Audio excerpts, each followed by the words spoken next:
Hello everyone, thank you for joining us on this edition of The Insight. I am Babla Jonathan. Today we are looking at the stakes of the forthcoming presidential election in Cameroon. We are looking at the absolute necessity for it to be free, fair, transparent and credible.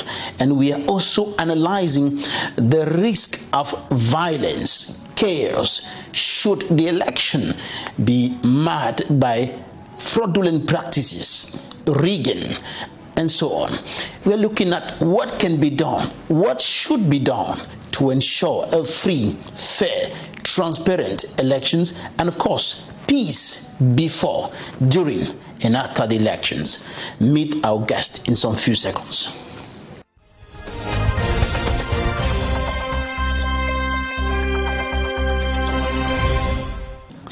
Our guest today is Sir Dr.NTUMFOR Barrister Nico HALLE. He's an international peace crusader, global peace ambassador, election expert. He has observed elections in Cameroon for 7 years and also in Zimbabwe. He has conducted elections within the context of the Cameroon Bar Association. He was one time Cameroon Bar General Assembly President, and he has also conducted elections within the context of the church, notably the Presbyterian Church in Cameroon. And today we are tapping into his rich experience. We are tapping from his great experience to be able to analyze with objectivity the issues around the forthcoming presidential election, and of course the absolute necessity for that election to be free, fair, transparent and credible. Sir Dr.NTUMFOR Barrister Nico HALLE, welcome to the program. Babila, thanks for inviting me, for coming. Thanks for coming. Right, so when we look at the political atmosphere in Cameroon today, few months or 6 months or so to the presidential election that should be coming up in October this year, there seems to be a kind of tension sweeping across the country. Political parties pointing accusing fingers to the administration on the other side, throwing stones, so to speak, against opposition political parties who are accused of trying to orchestrate violence, trying to obstruct the electoral process. What is your analysis of the current political climate in Cameroon today? Presidential elections are crucial elections. And I think that if all the stakeholders were to play their various roles thoroughly and properly, having regard to what we call good governance, having regard to the constitution of this nation, having regard to moralization, having regard to the electoral laws,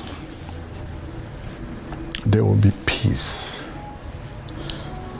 If the stakeholders were to assume their responsibilities patriotically, loving their nation, of course, what you are describing will not happen. Elections have their canons, the measures. It's a whole process that all stakeholders are supposed to have a mastery of that process. And for that to happen, political party leaders and the civil society, and you, the media, and election, all of these, they must perform their various roles by informing the electorate the different stages that they need to perform that civic duty. All the stakeholders, they must manifest a mastery of the electoral laws. I cited to you a few moments ago, there's a booklet on good governance that calls for the consciences of Cameroonians to manage property in the interest of the Commonwealth. There is also the constitution of this nation. Right in the preamble, we are instructed, we are advised to abide by the laws of the nation. And then we have also a LECAM which was put in place, which is supposed to handle electoral materials, logistics, and the whole process. And then we have, of course, MINAT comes in also, Ministry of Territorial Administration, that comes in. The civil society, their role. We have even traditional rulers, their role. We have the churches, their roles. Each and every one of these stakeholders, they play a crucial, a major role for what they are, in order that elections should be free, fair, transparent, credible, acceptable, and above all, peaceful.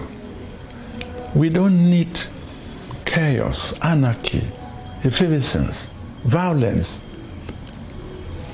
disorder emanating from poorly managed elections. I know, like we have indicated, this is a period of gesticulation, but remember, while others are struggling to see that elections are free, fair, transparent, credible, and acceptable, and above all, peaceful, others have gone underground or are behind the scenes planning how to rig the elections, how to stuff ballot boxes, how to doctor, the data, the figures, the results, to the benefit of... And for that to happen, you said it earlier, it is imperative the laws of the land must be respected. Yes. The electoral code, the constitution, yes. But also international legal instruments, yes, that guarantee civil and political rights, yes, and human rights, yes, in general, yes, the right to choose, the right to determine who becomes the leader of a nation. Yes. Sovereignty belongs to the people. The sovereignty of each nation belongs to the people.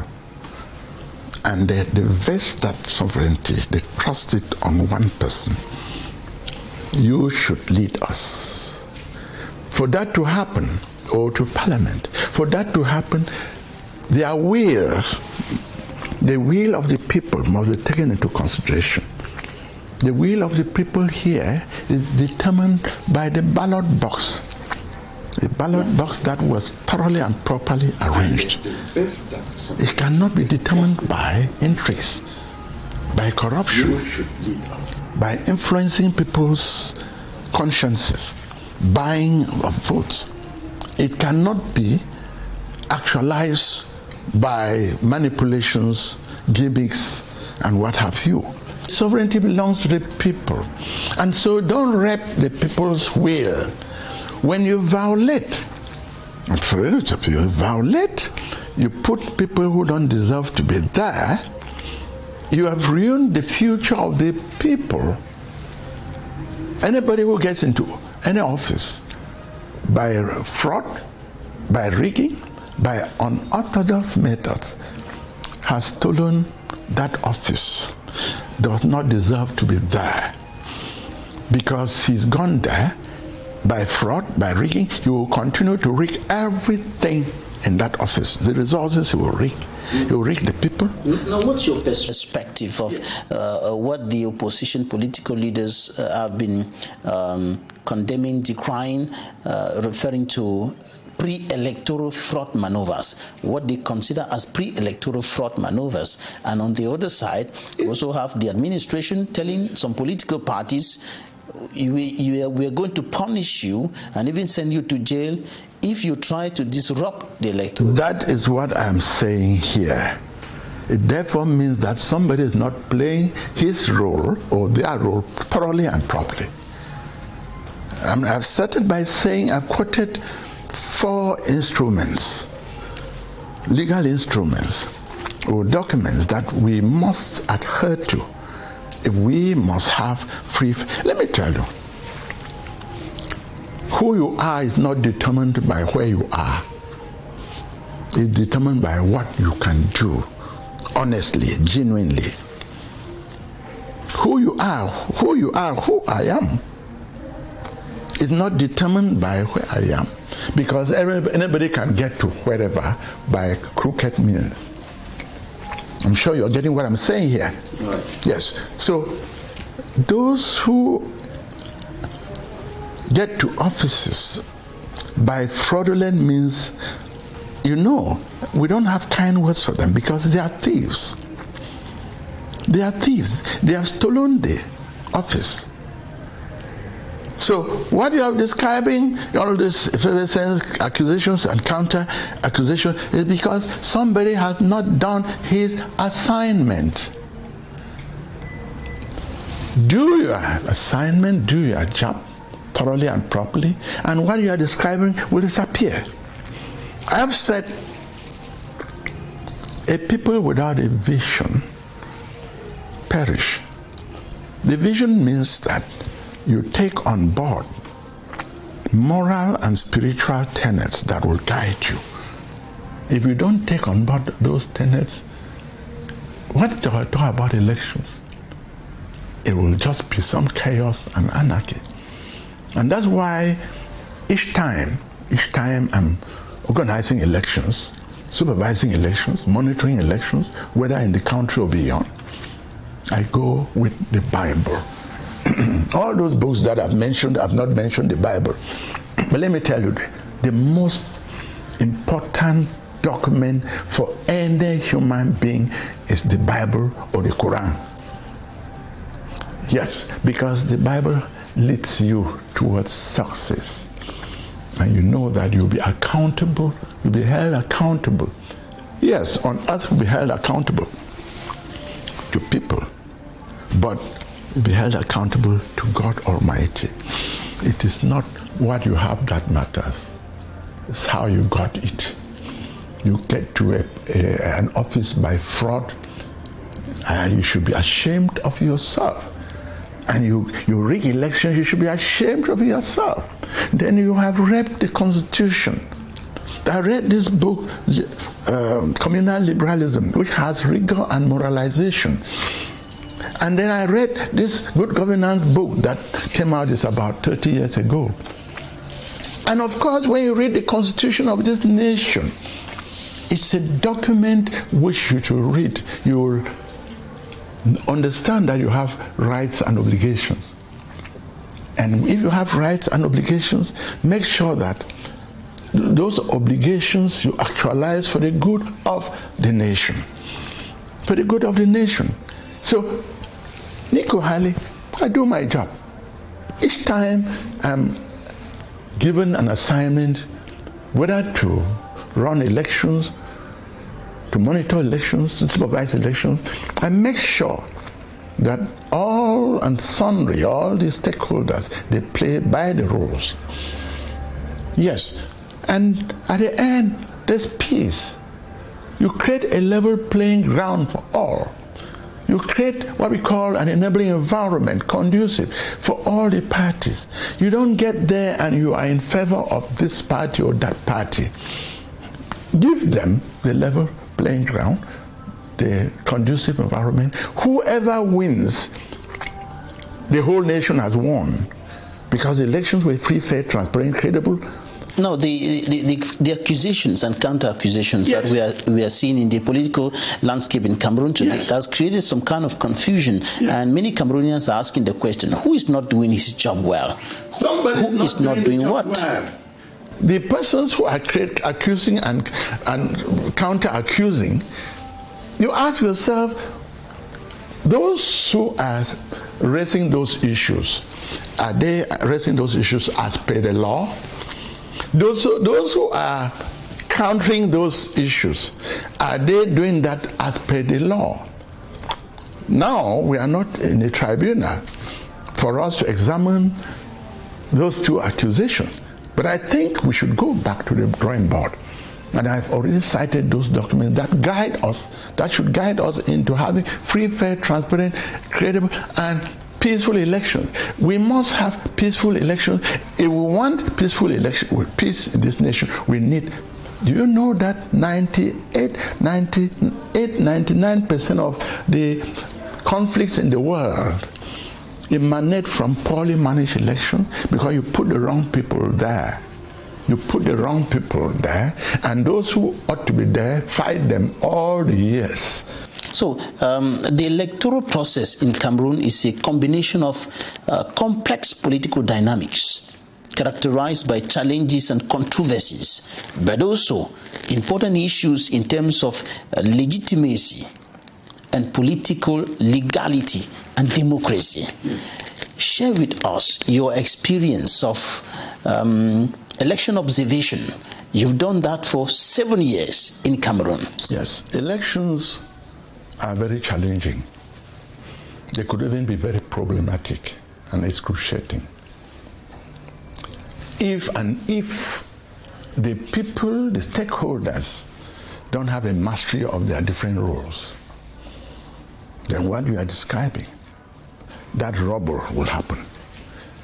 Yes, I say here, elections are very tricky. If the stakeholders are being manipulated or brainwashed, and they don't go by the law, play by the rules, then it creates that kind of situation, which could only be unacceptable. Yes, so that is it. That is it. It couldn't be better explained. That is it. Yes, so it is very important for people to know elections, and especially the elections of the President of the Republic of any nation, should be thoroughly and properly organized. Should be thoroughly and peacefully organized. No invectives, no bad blood, no hate speech, no discrimination, no tribalism, no nepotism. Share all of that. You can save that for life, because we don't need all of that. We are. When you say you're going in for elections, and you, at the back of your mind, the hindsight, if you care, you have certain candidates that they must win, come rain, come sun. No, allow the people, the polls, to determine who wins. Allow registration should be thoroughly and properly done. It's their right, the civic right. The obtention of identity cards should be simplified, should be liberalized. You get your identity card if you qualify. And then your voter's card, you should have it handy, and it should be sent to you, or you pick it up. And then the procedure continues. The campaign should be done without obscene language. No, campaign should be done peacefully. Without hate speech and tribalistic speech. Yes, that's hate speech. No, you don't get to a place and you are insulting other people. Other people, they come from this tribe, they come from this area, they are from here and there, calling people names. You're creating a tumultuous situation, a situation that could be very, very compromising, that could even degenerate into a full-blown conflict or uprising. Choose your words. Be polite. The elections, you choose the people, you choose somebody politely. When you get into it and you are flexing muscles, We don't need that. And I know that Cameroonians are very intelligent people. When each time you behave poorly, you think they don't know. They know that you have behaved poorly, and you ought to be ashamed of yourself. And some will tell you you behave poorly. You know, I told you a few moments ago that about 98% of all the conflicts you have in the whole world emanate from putting the wrong people in offices. And when you have a system that is not developing, come to ask yourself, what are these leaders doing? What are these leaders doing? You have in the bar, like in the bar association, you have the president of the General Assembly, whose interest, like I was only to amass money, and I forgot the interests of the lawyers. Then you can imagine what kind of bar we're having. Or you have a structure, like in the church, you are in the congregation, or you are a part of the presbytery or the synod, and you are there only wanting to amass wealth for yourself, forgetting the rest of the Christians. And of course, and the person who behaved that way is the one who rigged themselves to that office, because he didn't get there through genuine means. You got there through genuine means, you will not do what you are doing. Trying to serve yourself instead to serve the people. Yes, you are serving yourself. You want the people to serve you. And not, in the end, I was just this morning, a pastor sent to me, some small write-up on the departure of the Pope who passed a few days ago. All they found in his bank account, even if it was $100, less than 90 euros. It is a man who lives selflessly, not attached to materialism. We are more attached to materialism. Now we have the laity the global church. I'm not making reference to a particular church, who are more interested in, and they fight to become leaders of those churches. And once you fight to become a leader, and you get there by fraud, you get there, you'll, for the next 10, 20 years, or 5 years that you'll be there, you'll spend your time satisfying those who put you there, and you are in bondage, in captivity, you are in shackles, you are a slave now to them, because you must deliver. It help you to get power, you must deliver. That's happening. That is happening all over the world. And so it happens also in the secular world. Somebody who gets to an office but through rigging will only appoint those who help to rig him to that office. You tell us more about the consequences of rigging elections, the consequences of using unorthodox means to access positions of responsibility shortly. Time for us to go to the news stands now, and we are taking a look at what the newspapers reported this week. This is the press review.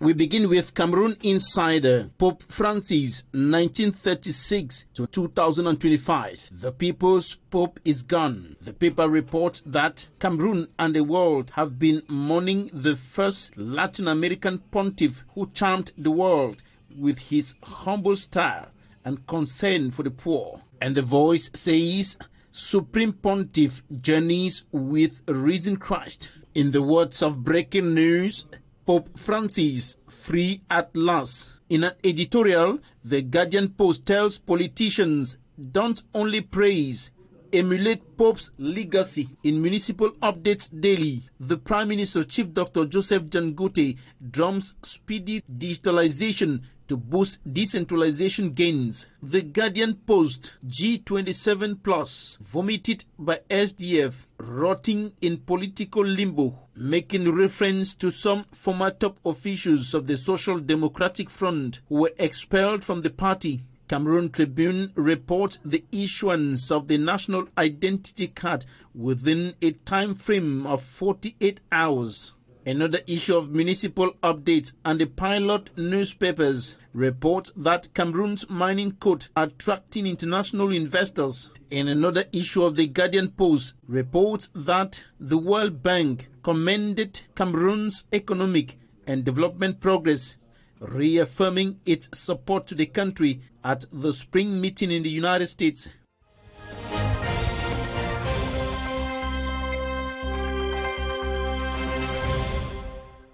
Thank you for staying with us. We are still with our guest, Sir Dr.NTUMFOR Barrister Nico HALLE. You carry out a lot of activities in the context of election observation in Cameroon for 7 years.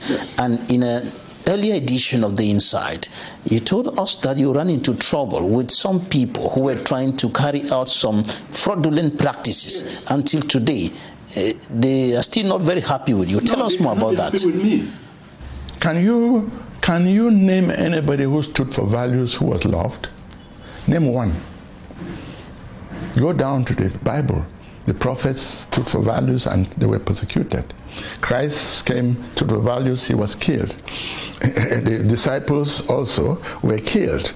Then of course apostles came. Up till now, 2,000 years after Christ coming to us, people who stand for values are not loved. Let me tell you, if you want to be loved, don't stand for values. My choice is standing for values. Yes, I did elections as per the terms of reference by the President of the Republic. Nico HALLE, I appoint you to do elections in the Northwest in particular, and I did elections in the Northwest, in the West, and in the electoral. They say, make sure that the elections are free, fair, transparent, credible, acceptable, and peaceful, above all peaceful. I went there, and I told the people, and I say, if you don't like my style of transparency, call him and tell him to remove my name, to replace me. And I did elections. They thought they did the tons of letters when that I should be replaced because I stood for values. Yeah, I stood for values. I'm not brandishing perfection or holier than thou, but I stood for values that you cannot challenge. And the elections were free, fair, transparent, peaceful. Because if violence erupted, there was uprising because I washed away while elections were rigged, I would have been held responsible for having allowed that to happen. I wasn't sent there to go and please a political party. I wasn't sent there. Yes, appointed by the head of state. Appointed by the head of state because of the sovereignty that the people place in him. He appointed me, and terms of reference were clear. So I could not violate the terms of reference of my appointment. And so each time I have the opportunity, I'll do it that way, to God's glory and for the good of the people. Now, while you were doing that, other persons who were given the same responsibilities like you probably were not doing the same thing elsewhere. And at the end of the day, maybe what you were doing became like a drop of water in an ocean. Yeah, let me tell you, salvation will be personal and not general. I'm working to have a credible, yeah. For me, national perspective. I don't want to judge anybody, but let me tell you, salvation is personal. I'm working on my salvation without being perfect or all that, but I'm making sure that I avoid those things that will compromise my morality and my spirituality. Yes, yeah, they have been asked, you are a journalist. If your journalism is not building transparency, moralization, building, free and fair election, building peace, then what is your journalism for? That is what I do. And I make sure 1 billion people, 10 to 20 billion people can hate me. But my relationship, that does not determine who I am. My relationship with God, for me, is more important than what people are saying about Nico HALLE. I've asked you a question. Can you put a finger, name one person who stood for values, who was loved? Yes. Let me tell you, you will not find one. So if I were looking for people to love me, I would not be doing what I'm doing. No, the point I'm driving to is the need for concerted effort. Because if Sir Dr.NTUMFOR Barrister Nico HALLE is doing what he's doing in the Northwest, and we have another person of his type doing the same thing in the littoral, another person of his type doing the same thing in the center, in the far north, in the east, in the south, and all around the national territory, at the end of the day, there will be a credible election from the national perspective, not only from the Northwest region where NTUMFOR Barrister Nico HALLE was charged with the supervision. What you are saying, to a certain extent, you know, I was not out to judge what my colleagues were doing in the other regions. My focus was the Northwest. I remember during the reruns in 2002, I was sent to the Western region because I had no reruns. And that's the same thing in 2006, 2007. I had no reruns because the elections were... You cannot say they were perfect, but the fact that you didn't have any violence, very violence, that to the extent that people lost their lives or people were complete, whether I like it or not, we did our best, God being our helper, we did our best. And I don't want to talk about my colleagues. They did their best, I'm sure, wherever they went to.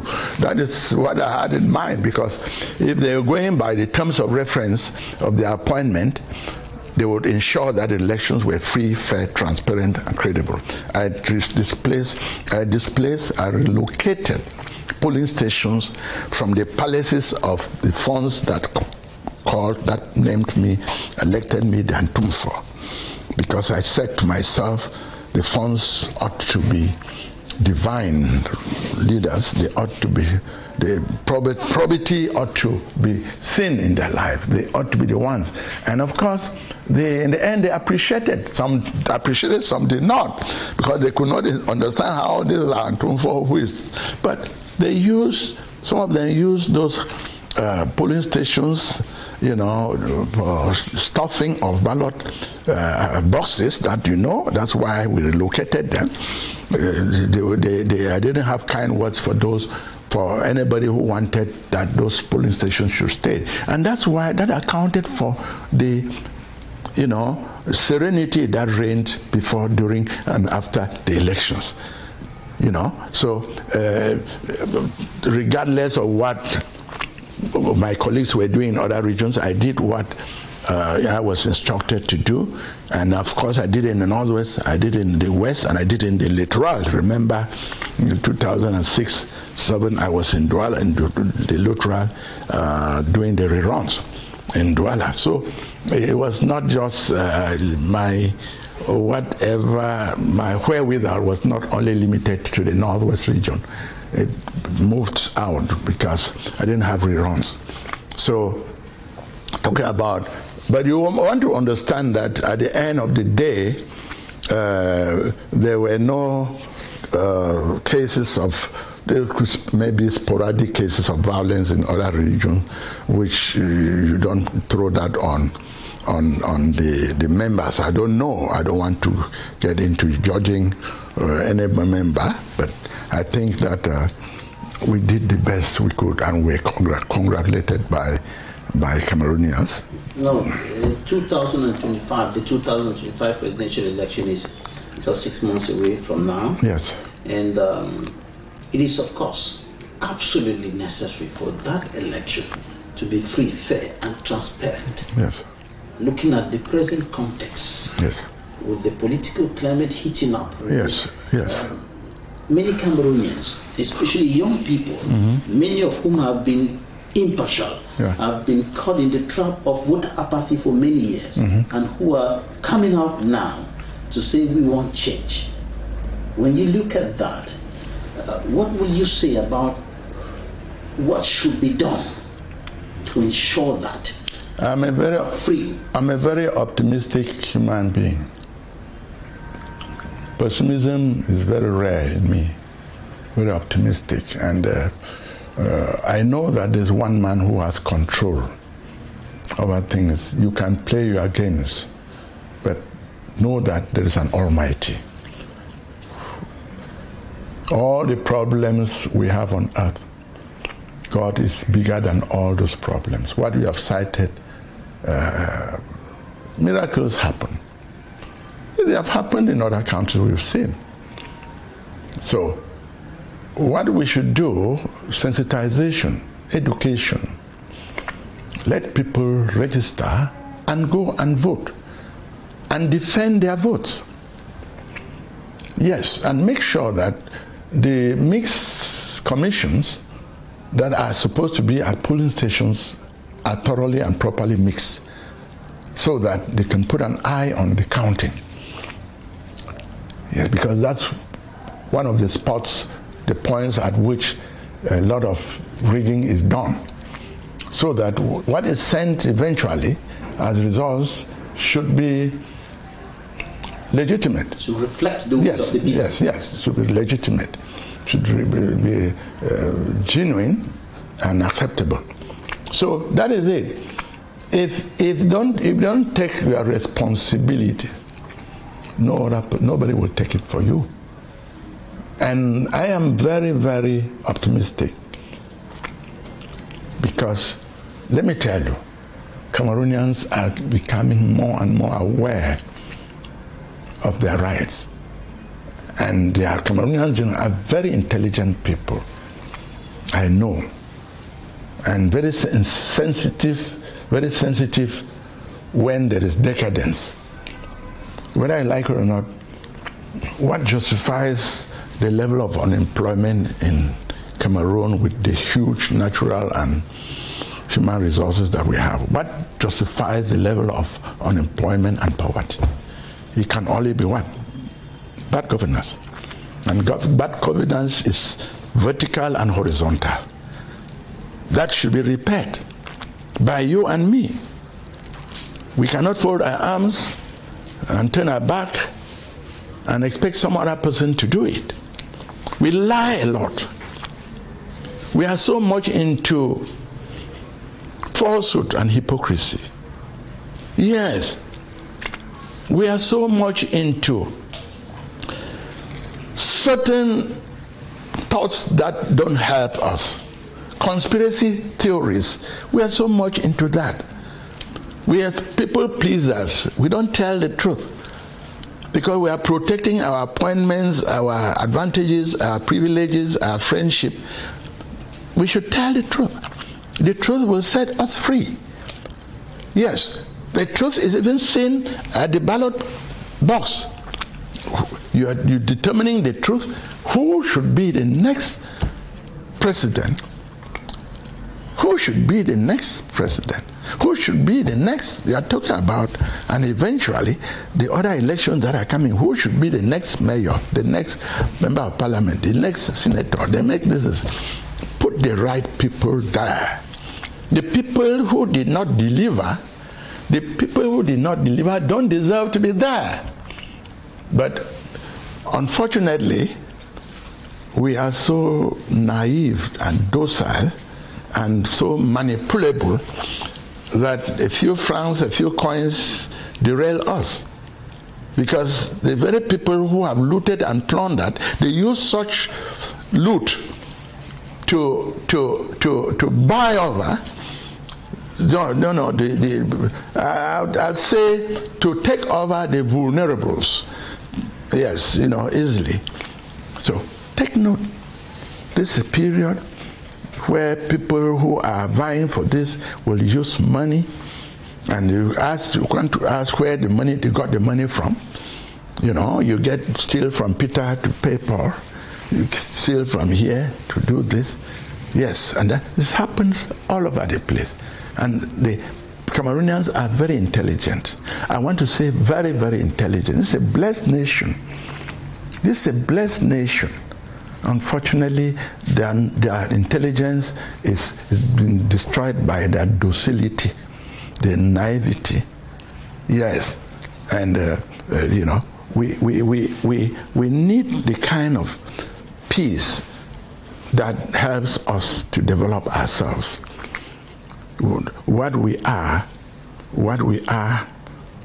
is great. We should use that to develop ourselves by telling the truth, the whole truth, and nothing but the truth. We need peace before, during, and after the presidential election. Yes. You've won hundreds of prizes. 190. Hundreds of prizes for your peace crusading. Yes. But is it just enough to preach peace, or there is need to act peace? Because there are many people who are also preaching peace like you, but their actions seem to say the contrary. Because they are preaching peace, but they are in violence. Just like you hear lots of people who are talking, condemning corruption, and they are stinkingly corrupt. I practice peace. I preach peace. Now, during the week, I attend so many events. When I take the microphone, I'm talking love and peace. Yes, there are people who would expect that I should take a microphone or to announcing the whole nation.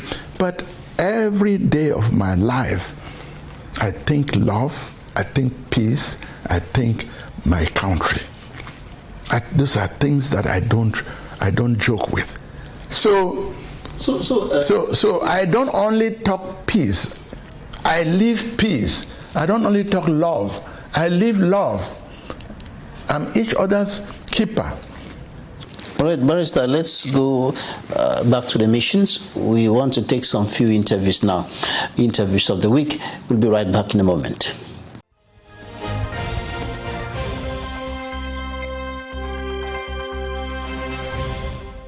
Early morning, people came to Redak and get through the interior of Redak. What we cannot do as the owner, because we have been sealed by Minister of Territorial Administration. We cannot access, but bandits could. They were there, and have tried to steal many things inside. We cannot even go and see what has really happened to us. What do we do now? What I know is that it is up to the President of the Republic to ensure our security as citizens. And this is what we are expecting from the Minister of Territorial Administration, not putting us at risk. Are we still in a state of law? Are we still in a country that is governed by someone we have elected?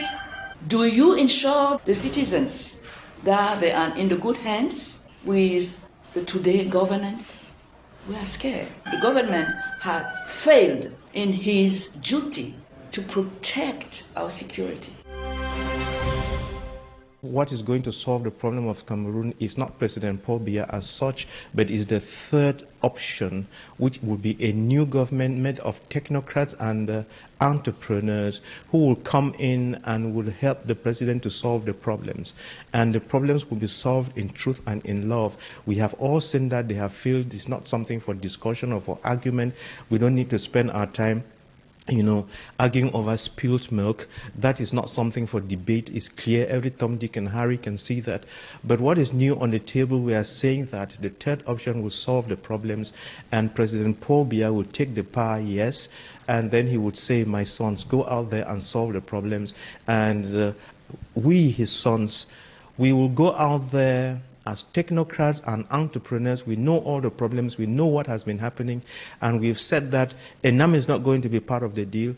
All these university professors who sing praises are not going to be part of the deal. We all know where the problems have come from. It's been the people who have been put around the president, that the president put around himself, his friends, his relatives, his whatever, who have failed the country beautifully. He didn't pay attention to their capacities to solve problems. He didn't pay attention as to whether those people have a sense of common good, but unfortunately he put around these people, he put around him these people who are greedy, who have no capacities, who just think only of themselves and their families and are selfish, and that's why we're in a mess today, but that has to be corrected. You as a professor, what were you waiting for to solve the problems? You as a professor, show us what you as a citizen, have done to solve the problems. You cannot be a professor at 70 years and you're only talking like anyone else, because what I've noticed with Cameroonian professors and intellectuals is that they all talk on television and shout, but nobody shows you anything. And what is going to be different with the third option is that you can be professor or whoever you care to be. The bottom line is, what have you, besides just talking and making noise, what have you done concretely on the ground for yourself, for your community, and for your nation? Yes, we have a right to criticize President Paul Biya, to say, probably you are not managing your team very well, but we'll go to that professor himself and find out, what have you been doing with your own team, with your family, with the gifts that God gave you, with all the resources that you have. As a professor, what problems did you solve in Cameroon? How many jobs did you create for? Did you even employ 1 or 2 people? Just talking is cheap. We're going to do surgery. We are going to take the government as it is now, put a knife that will split President Paul Biya away from his government. We'll remove the government and lay it aside and keep Biya there. He might be old, he might be whatever, but he has the power and he has the capacity to win. But what is going to change Cameroon and bring us to that place of glory is the new government made up of technocrats and entrepreneurs chosen from all over the national territory. There will be no tribal bias, and there will not be CPDM. There will be people who have the merit and capacity to solve the problems, chosen from the diaspora, chosen from the nation, and there will be an even spread. And these people will have the merit because they've demonstrated the capacity to solve problems, and this is what is going to solve, to make Cameroon the greatest nation in Africa. Our children from the secondary education and even the primary section, they're already having iPads, they have phones, they are logging into many websites, and when you look at it, you will see that they are defaultive, though they are small. Cyber criminals have derived different modus operandi. First, when it concerns companies, they first of all check the vulnerability of the company by using open source applications like Shodan. When they discover the vulnerability of the company, they will know whether they are sending a link on how to breach the system of the company. If you use cyberspace to commit offense of murder, of course, you suffer the maximum punishment. If you use it to extort money, there's a punishment for that. And these punishments, they range from simple offense to misdemeanor to aggravated offenses. Many people don't know how to secure their devices. It's not more an issue of two-factor authentication. We have to go beyond and use multiple-factor authentication to secure our devices. You can include several questions or even a fingerprint to secure your system. Inconsistency of light, because a lot of poles are old. Sometimes when wind comes, during the wind or rainy season, the poles go down. We stay for days without light. The Integrated Health Center that was created by ministerial decree in 2023, but it is yet to go operational. So the sons and daughters of Nyasoso are looking forward to seeing this health center go operational. I have equally come to tell the youth that the consumption of drugs should be stopped, because that is not taking them anywhere. Avoid that and concentrate on their farm work, concentrate on their studies. They should not minimize 500, 1,000 francs. Any little contribution will go a long way in developing the village. The fund of COM is free to recognize those who it deserve to be given titles. As far as the institution is concerned, that the fund have to sit, come up with something, proposal to adoption of the assembly on how to give titles.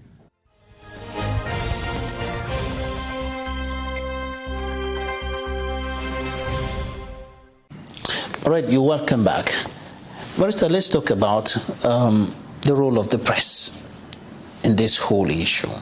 You were educating journalists here in Douala, journalists of the Cameroon English-speaking Journalists Association, and even French-speaking journalists who were present. Briefly, what exactly should the press be doing in order to contribute to free, fair, and transparent elections? Yes. Yes. Let the press avoid megalomania. Let them also avoid narcissism. Let the press avoid greed. Let the press avoid press singing. Let the press avoid doctoring, information that they pick. I talked of misinformation, which is dangerous, but it's not intentional. Disinformation is intentional and criminal. A journalist, when he gets information, let him check, cross-check, get a third opinion before he publishes. Otherwise, the Rwanda April 1994 situation can happen anytime, anywhere. Make sure that what you broadcast is true. The truth brings peace. When you broadcast what is not true, it can erupt, it can ignite fire, which fire you might not be able to quench. So I told them, I resumed them, I told them exactly, I took them the process, the electoral process, and I made reference to, some experiences I had abroad when I went to monitor and supervise elections. And I told them that journalists, they play a major role. The socio-cultural, economic, and political life of a nation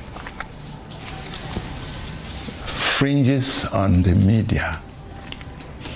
The media is an indispensable tool for the development of these areas, socio-cultural, economic, and political life of the nation, because the media educates, it informs, it creates debate, and it entertains, and the media is indispensable.